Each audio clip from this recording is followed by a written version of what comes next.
ঘরে থাকা সামান্য উপকরণ দিয়ে অ্যারাবিয়াক স্মোক রাইস কিভাবে রান্না করবেন একদম সহজ পদ্ধতিতে, তা নাকি দেখতে খুব সুন্দর, খেতেও খুব টেস্টি। চলুন দেখে নেওয়া যাক অ্যারাবিয়াক স্মোক রাইস কিভাবে রান্না করতে হয়। বাই দ্য ওয়ে, আমি শেফ লাকি আর আপনারা দেখছেন জিনিয়াস শেফ কালিনারি একাডেমি। আজকের লাইভে আমরা দেখাবো অ্যারাবিয়ান স্মোক রাইস। এই রাইসটা একটু কালারফুল হবে, তারপরে হচ্ছে গিয়ে একটু মানে খেতে খুবই ভালো লাগে। প্রপারলি অ্যারাবিয়ান স্টাইলের কাবাব দিয়ে এই রাইসটাকে সার্ভ করা হয়। অনেকে আবার গরুর মাংস দিয়েও খেতে পছন্দ করে। আর অ্যারাবিয়ান রাইসের জন্য আমাদের মূলত যে জিনিসগুলো লাগতেছে, আমাদের বাসমতি চাল লাগবে। বাসমতি চালটাকে ফার্স্টে আমি ধুয়েছি। হ্যাঁ, এখানে আমি 1 কেজি হচ্ছে গিয়ে বাসমতি চাল ভালো মতো ধুয়ে ভিজায়া রাখছি। এটা ভিজায়া রাখার পরে আর হাত দিয়ে ধরা যাবে না। এটা ভিজায়া রাখার পর যদি আমি হাত দিয়ে ধরি তাহলে আমার এই চালটা কি হবে, ভেঙে যাবে। আমার একদম লং যে মানে লম্বা লম্বা যে রাইস হয় সেটা আর হবে না। তো সেই ক্ষেত্রে আমাকে মাথায় রাখতে হবে, আমি যখনই এটা রান্না করব এটা আমি এভাবেই রাখবো, ভিজায়া রাখবো। আমি আর এটাকে ধরবো না, ভালো মতো ধুইয়া নিব, ধুইয়া তারপর আমি এটাকে ভিজায়া রাখবো। আর এটা আমার 1 ঘন্টা হয়েছে আমি ভিজায়া রাখছি। এখানে দেখেন আমি কি নিয়েছি। 1 টেবিল চামচ গোলাপ জলের মধ্যে 1/4 চা চামচ ফুড কালার দিছি 1 কেজি চালের জন্য। আর এখানে 1 টেবিল চামচ গোলাপ জলের মধ্যে আমি এখানে দিয়ে দিছি গ্রিন ফুড কালার। ঠিক আছে, আপনারা চাইলে এখানে একটু জাফরান দিতে পারেন, বাট আমার কাছে জাফরান নাই দেখে আমি জাফরান দেইনি। এখানে গুঁড়া দুধ আছে 1/4 কাপ, 1/4 কাপ গুঁড়া দুধ। আচ্ছা, 1 কেজি চালের জন্য আমাদের দারচিনি লাগবে 1 ইঞ্চি সাইজের 3 পিস, লং লাগবে 4 পিস, আর এলাচি লাগবে 3 থেকে 4 পিস। ঠিক আছে, এরপরে আমাদের কিচমিচ লাগবে 2 টেবিল চামচ, আর এখানে আমাদের বাদাম লাগবে 2 টেবিল চামচ, আর লাগবে প্রয়োজন মতো লবণ। হ্যাঁ, 1 কেজি চালের জন্য 2 টেবিল চামচ লবণ লাগে সব সময়। ঠিক আছে, আর আমরা ঘি নিয়ে নিব রান্না করার জন্য। আমরা ঘি নিব এখানে 1/2 কাপ। আমরা ঘি আরও নিব, আমাদের এখানে যতটুকু আছে। তাহলে চলুন আমরা দেখি করার সিস্টেমটা কি। আর এখানে আমরা এই যে চপ করে রাখা আমাদের কাছে পেঁয়াজ আছে, আমরা এই পেঁয়াজটাকে সুন্দর মতো চপ করে নিয়েছি। এখান থেকে আমরা 1/4 কাপ পেঁয়াজ নিয়ে নিব 1 কেজি চালের জন্য। ঠিক আছে, 1/4 কাপ পেঁয়াজ 1 কেজি চালের জন্য। তাহলে চলুন আমরা দেখি রাইসটা আমরা কিভাবে রান্না করি। খুবই সিম্পল রেসিপি, খুবই সহজ রেসিপি। কয়লাটা আমি ইয়াতে বাটিতে রাখি, এই হাঁড়িটা নিয়ে নিলাম। আমরা বাসমতি চাল নিছি হচ্ছে গিয়ে 1 কেজি। 1 কেজি চাল আমরা রান্না করব। 1 কেজির জন্য আমরা এখন 1/2 কাপ দিয়ে দিব ঘি। পুরাটা আমরা ঘি দিয়ে রান্না করব। রাফা আরো ঘি আছে না? দাও।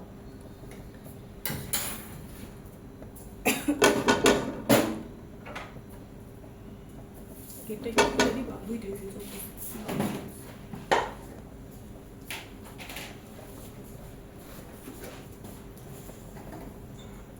আপু একটু তেল দিয়ে দাও। এই যে এখানে আমি 1/2 কাপ ঘি নিয়ে নিছি। আল্লাহ,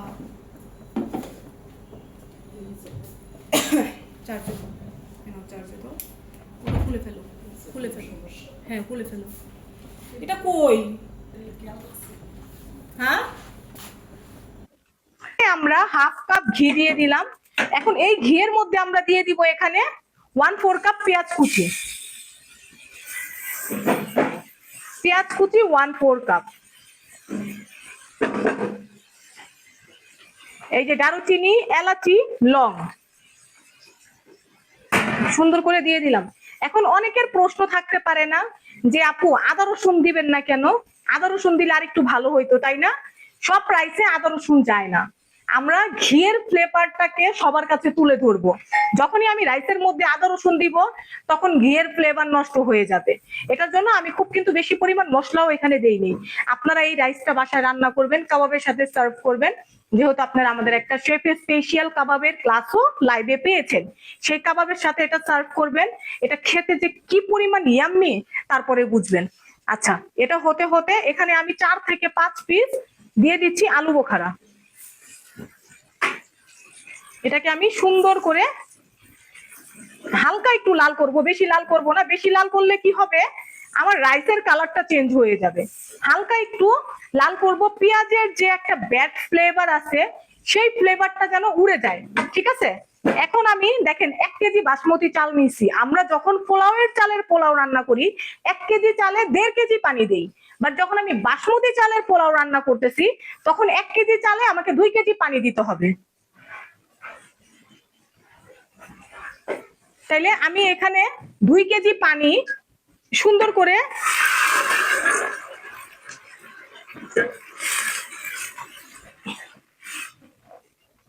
ফুটিয়ে রেখেছি। হ্যাঁ, এই 2 কেজি পানি আমি এখানে দিয়ে দিলাম।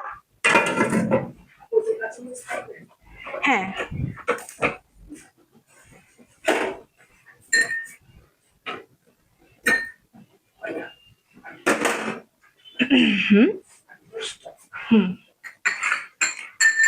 আর আমি এই পানির মধ্যে দিয়ে দিব 8 থেকে 10 পিস কাঁচামরিচ।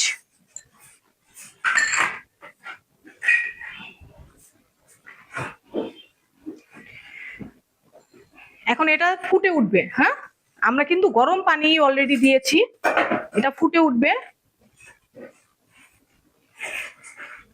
এই পানিটা ফুটে উঠবে, এরপরে আমরা এর মধ্যে দিয়ে দিব লবণ।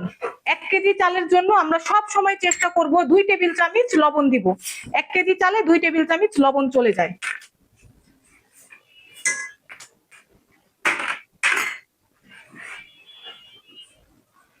এই পানিটা ভালো মতো বলক আসবে, তারপর আমরা এর মধ্যে রাইস দিয়ে দিব, আমরা যে রাইসটাকে ভিজিয়ে রেখেছি। আমাদের এটা কোনো রেকর্ড ক্লাস না, আমরা লাইভ ক্লাসগুলো ভিডিও আপলোড আপনাদের কাছে করার চেষ্টা করি। আপনারা দেখেন ইউটিউব ভিডিও কেটে কেটে কেটে কেটে দেওয়ার চাইতে আমার মনে হয় যে লাইভ ক্লাসগুলো দিলে ভালো, আপনারা যেটা দেখে শিখতে পারবেন। হ্যাঁ,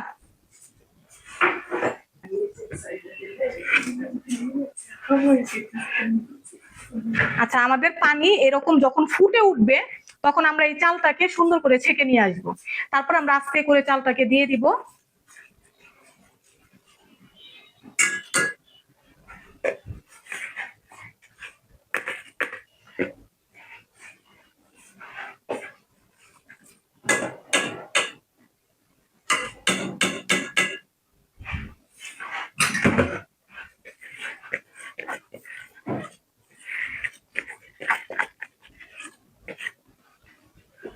আমরা খুব বেশি নাড়া দিব না, হালকা হাতে অল্প, হ্যাঁ, যেন চালটা আমার ভেঙে না যায়।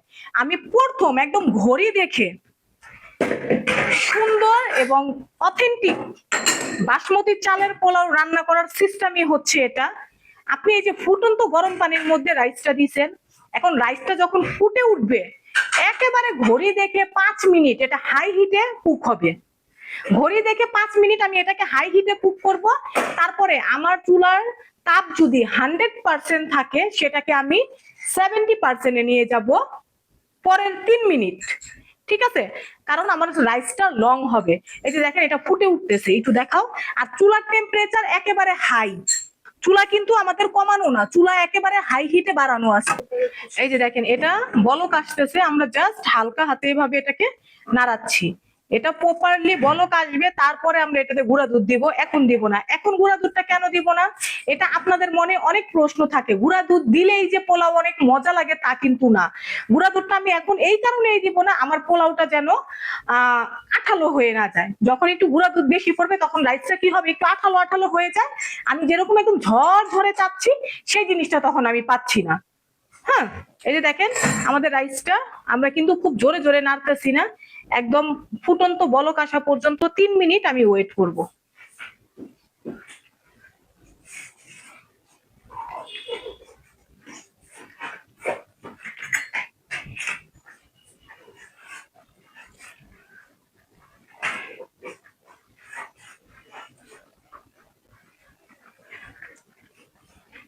হাঁড়িটা বেশি বড় হয়ে গেছে না? এই হাঁড়ির ঢাকনা আছে তো বাসায়, 151 টাকার ক্লাসের জন্য এটা কিনে আনছিলাম।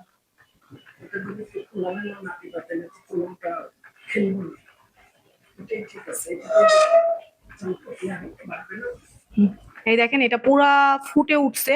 এখন আমি কি করব, চুলার আঁচটা 3 মিনিট আমাদের হয় নাই, আমাদের 2 মিনিটের মতো হয়েছে, আরো 1 মিনিট বাকি আছে।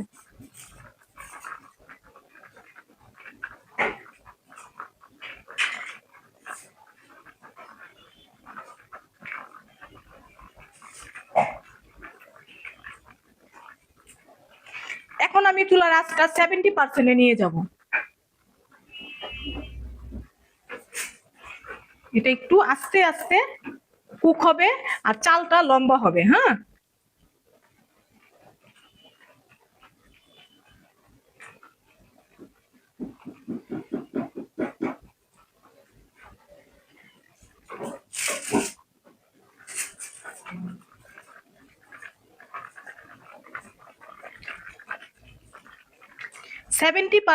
যখন আমি চুলার টেম্পারেচার করব, তখন আমি একেবারে ঘড়ি দেখে 3 মিনিট এটাকে কুক করব। ঘড়ি দেখে 3 মিনিটই আমি এটাকে কুক করব। তারপরে যদি আমার মনে হবে যে না, আমার পানি বাড়তি আছে, কারণ এক এক কোম্পানির বাসমতি রাইস এক এক রকমের হয়, ঠিক আছে। আমরা এটা একটা পাকিস্তানি কোম্পানি নিছি।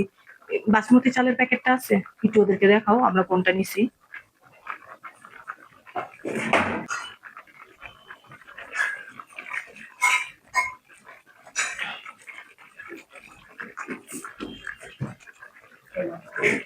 ওই যে কালোটা দিবা, ওই যে ওই কালো বা সাদাটা দিবা, দাও, এটা দাও, সুন্দর বাটি দিবা। হ্যাঁ, আচ্ছা, আমরা এই যে কোহিনুর নিছি, হ্যাঁ, কোহিনুরের রাইস নিছি। এখন আমরা চুলার টেম্পারেচার একদম মিডিয়াম দিয়ে দিব। এখন আমরা একটু চুলার টেম্পারেচার কমিয়ে দিলাম, ঠিক আছে।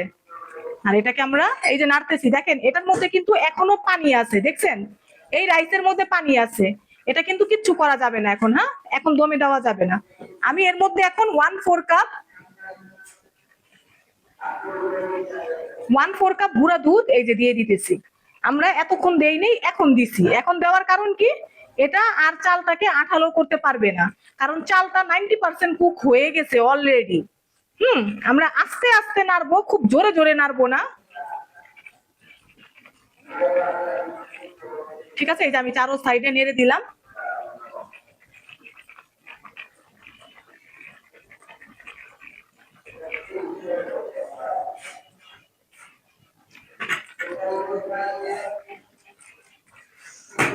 গোলাপ জল আরো আছে আপু? না, ঠিক আছে। যে আমরা সুন্দর করে দেখবো যখন চাল আর পানি একদম প্রপারলি সমান সমান হয়ে গেছে, তখন আমরা এটাকে দমে দিয়ে দিব।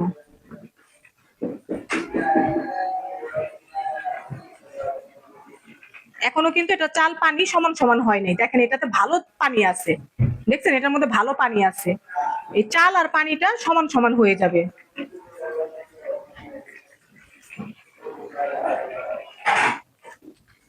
এই যে দেখেন অনেক পানি আছে, আমরা আস্তে আস্তে নাড়া দিব, খুব জোরে জোরে নাড়া দিব না।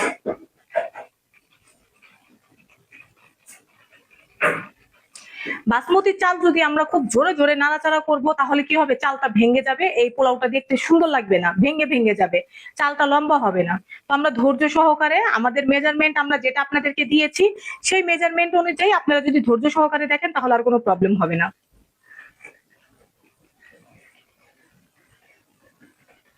দেখেন এটার ভিতরে এখনো অনেক পানি আছে, এই যে চাল আর পানি সমান সমান হবে।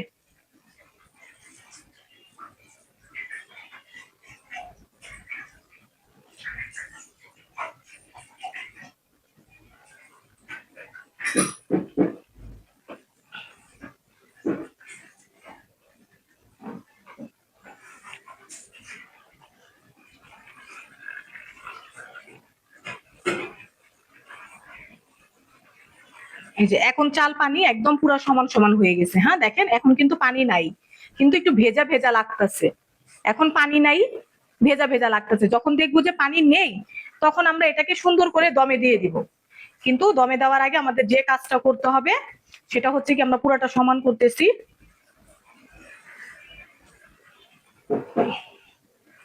সমান করে এখন এর উপরে আমরা দিয়ে দিব কিচমিচ।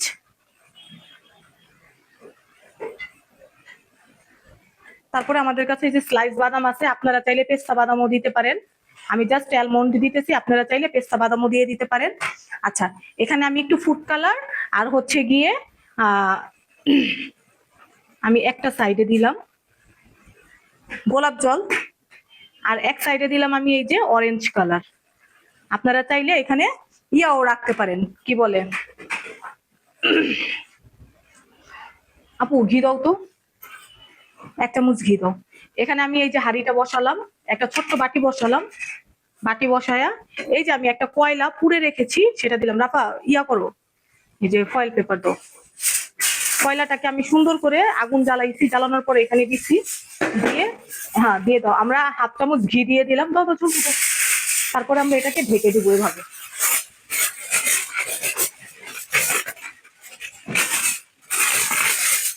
লাগাও।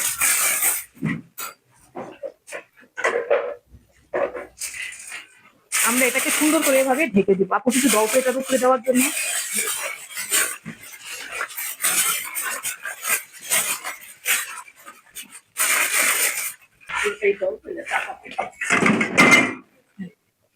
আমরা এই ঢাকনাটা দিয়ে এটাকে সুন্দর করে চেপে দিয়ে রাখলাম যেন ভাপটা না বের হয়। এরপরে আমরা যে কাজ করব, এই রাইসটাকে আমরা তাওয়ার মধ্যে দিয়ে দিব।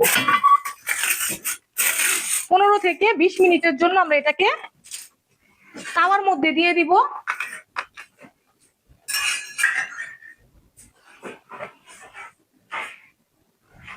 আমরা এটাকে নিয়ে নিলাম তাওয়ার মধ্যে, এই তাওয়ার মধ্যে দিয়ে দিলাম। হ্যাঁ, মোমবাতির যে তাপ হয় সেম তাপ আমরা তাওয়ার রাখবো।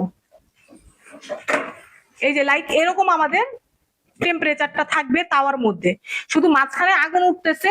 আমরা অ্যাটলিস্ট 20 মিনিট এই চুলা ধরবই না। 20 মিনিট পর আমরা এটাকে খুলবো, খুলে দেখবো যে আমাদের রাইস কেমন হয়েছে।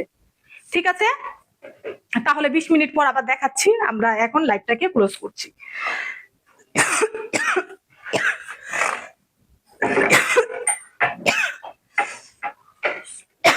হ্যাঁ, আচ্ছা আপুরা, আমাদের অলরেডি 20 মিনিট ডান। ঠিক আছে, আমরা এখন রাইসের হাঁড়িটা খুলে নিচ্ছি। বিসমিল্লাহ। দেখেন আমাদের রাইস কি সুন্দর হয়েছে মাশাআল্লাহ। এখন ফার্স্টেই আমার কাজ হইলো আমি এটাকে উঠিয়ে নিব।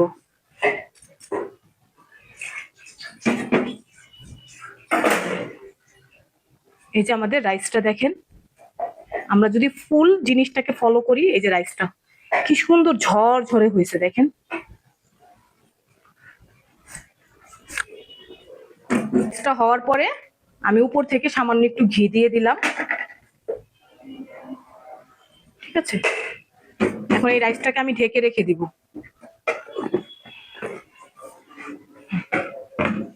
ওকে, আমাদের রাইস অলরেডি হয়ে গেছে। আপনারা যখন সার্ভ করবেন এটাকে সব পুরোটা মিশায়া সার্ভ করে ফেলবেন। আপু ওই কাবাবের ইয়ার টুকু আমাদের লাগবে। ঠিক আছে, এই যে আমরা দেখেন এই রাইসটাকে আমরা এভাবে, এই যে এখানে আমাদের গ্রিন কালারটা চলে আসছে কি সুন্দর, আর এখানে আমাদের এই যে দেখেন অরেঞ্জ কালারটা চলে আসছে। তাহলে আমরা আর কিছু করব না, এটা এভাবেই থাকবে। আমরা এটাকে ঢেকে রেখে দিচ্ছি। রাপা এই কড়াইটাকে সুন্দর করে হাত দিয়া উঠায়া